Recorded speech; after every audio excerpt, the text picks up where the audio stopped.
Welcome back for Nerve Style Labs. Stay tuned.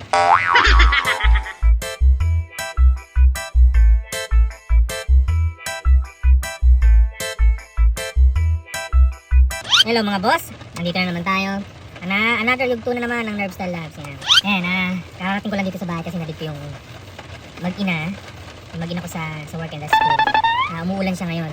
Lakas na ulan eh, hindi ako makababa. Actually kakapark ko lang. Ayan, makikita nyo lakas na ulan. Hindi ako makababa eh. Kahit may payong ako, lakas-lakas sa dito. Nakapark na ako dito ngayon. Ayan, lakas na ulan eh. So ano bang magandang gawin pag ganitong umuulan? Siyempre umuulan, malakas ang ulan. Ano masarap gawin pag ganitong umuulan at malamig? Iba na sa isip nyo ha? Iba yan. Ang masarap gawin pag ganitong umuulan at malamig. Masarap mag-kape.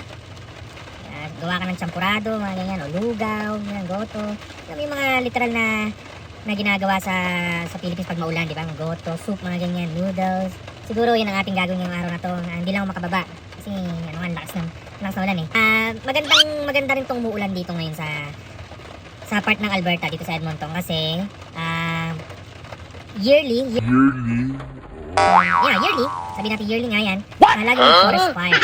This is a great time at opportunity na umulan talaga. Kasi sa ilang taon na nagdaan, meron nga 3 taon na magkasunod na lagi may forest fire.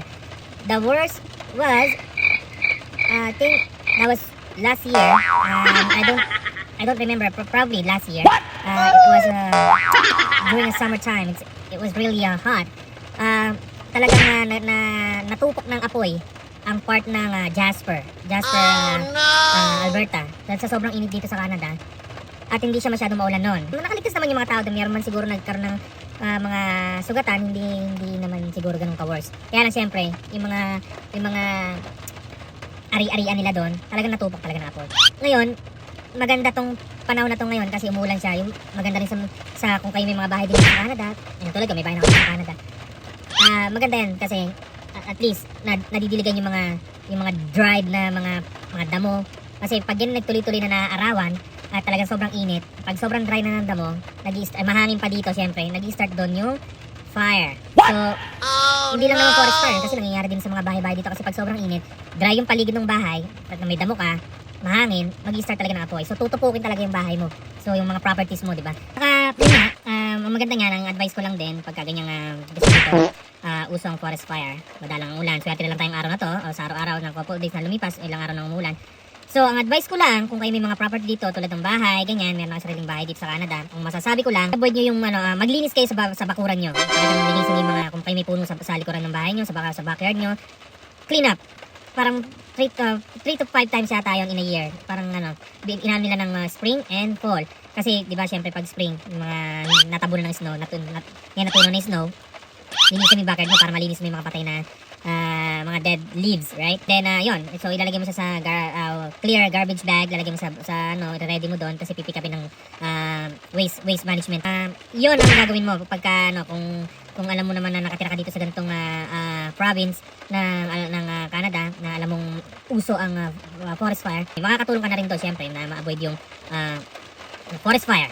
Kasi kung sa property mo, doon pa lang, alam mo malinis na hindi magbumula ng sunog, edi pisa mo na at least man lang sa sarili mong backyard, linisin mo na, tanggalin mo yung mga dried leaves dyan, yung mga kawin na nakalagay doon, talagang ipunin mo, itali mo, ilagay mo sa labas at para ma-pick up ng waste management. So at least, doon, nakatulong na tayo, di ba? Nakukuha mag-moist ng buong paligid kasi nga dahil umulan. So, hindi dahil umulan, meron masarap gawin, hindi, walang gano'n. Siyempre, masarap gawin pag umulan talaga, siyempre. Masarap humigop ng sabaw, o magkape, o kung naman yung naiisip nyo, sa inyo na lang yun. Part na to, siyempre, madalang kasi ang ulan dito sa Canada. Hindi katulad, may mga part ng provinces na maulan tulad ng British Columbia. Kasi nga doon, may dagat. Nova Scotia, yan. Yung mga part na malapit sa dagat, yun, may mga ulan dyan. Hindi siya ganun maaraw, pero mostly maulan kasi may tubig sila. But dito sa part ng Alberta, Saskatchewan, dried, especially dito sa Alberta, mostly dito, dried talaga dito, lalo yung hangin kasi nga walang masyadong tubig. Couple days umuulan na dito, which is good for everyone kasi may iwasan nga yung ganong sakuna na forest fire. Isa sa mga worst dito sa country ng Canada kasi yung forest fire. Una-una kasi dyan yung tornado. Yan, number 1 yan dito na winter naman, avalanche. Di ba? Yang pag summer naman, yan naman yung yan, tornado nga, tsaka forest fire. Yan yung mga dito. Bagyo, walang bagyo dito, wala. Meron lang dito yung snowstorm. Yan. Yung talagang bonggang-bongga din yun. Pagka talaga snowstorm dito, talagang totaling matatabunan talaga pati bahay mo, sasakyan mo. Sa worst talaga, at saka yung lamig. Yan lang ang kalaban natin dito. Ngayon, kung kayo ay nagbabalak ditong sa mga makakapanood nito, kung kayo ay nagpa-plan na mag-stay dito sa Canada, you have to be ready. Tsaka kung talagang gusto nyo. Gusto ko dito kasi, yung lifestyle dito, tsaka yung pamumuhay dito, safe ka dito, unang-una. Kung magkasakit ka, libre ang paggamot. Ang babayaran mo lang dito talaga, gamot. Kung unang-unang hinahabol natin dito, ang hinahabol ng lahat ng tao dito, yung hospital. Kasi dito, pag nagpagamot ka dito, nagpa-opera ka, kung ano man yung patatanggal mong tumor sa katawan mo, o ano man yan, check up, kahit anong check up, libre. Kahit ano man yung patatanggal mo, kahit buni, tulugo, talaga naman libre. Secondly, yung syempre, yung value ng money, syempre, kung i-convert mo naman talaga sa atin, triple, di ba? So, yung hindi mo mabili sa Philippines, mabibili mo dito. Or, yung inipon mo ditong pera, na pag umuwi ka sa Philippines, doon mo mabibili yung gusto mo. Na hindi mo mabili lahat sa Philippines, di ba? Kaya yung mga tayo, kahit naman ako, kung magbakasyon man ako sa Philippines, I always take advantage the opportunity na bilhin ko talagang gusto ko doon, na hindi ko mabili dito ng mura. Kasi mahal din naman dito sa kanila. Actually, mura. Kung di ka magko-convert ng pera, mura siya. Pero kung i-convert mo, mahal. So, I would rather na kung magbakasyon sa Philippines, I will take the opportunity or I'll take advantage the time na mabili yung gusto ko doon. Isang kwento lang din to ngayong araw na to kasi maulan. Wala akong magawa, ako lang magbabahay. Hindi naman ako makapagbahay. Isang share na naman to sa araw na to na yan, dahil umuulan, siguro ganun ang gagawin ko. Luluto ako ng soup ngayon, mag-gogoto ako. Yan ang masarap pag umuulan eh. Goto. Yan, yung gotong isaw. Yan. Yung mga gagawin natin sa Pilipinas eh. Yung mga nakakami sa Pilipinas eh. Pag umuulan, kain ka ng goto sa labas. O magsusup ng mami, yung mga maming galay. May ibang maming galay makuha nyo ha. Ibang maming galay sinasabi ko. So maming galay yung nasa kanto. So bagay, may mga maming gala din nasa kanto. So ayun naman ako kasi kung ano ibig sabihin doon. Kung anong maming gala makain nyo ha. Ibang maming gala yun. Ha? Ayun.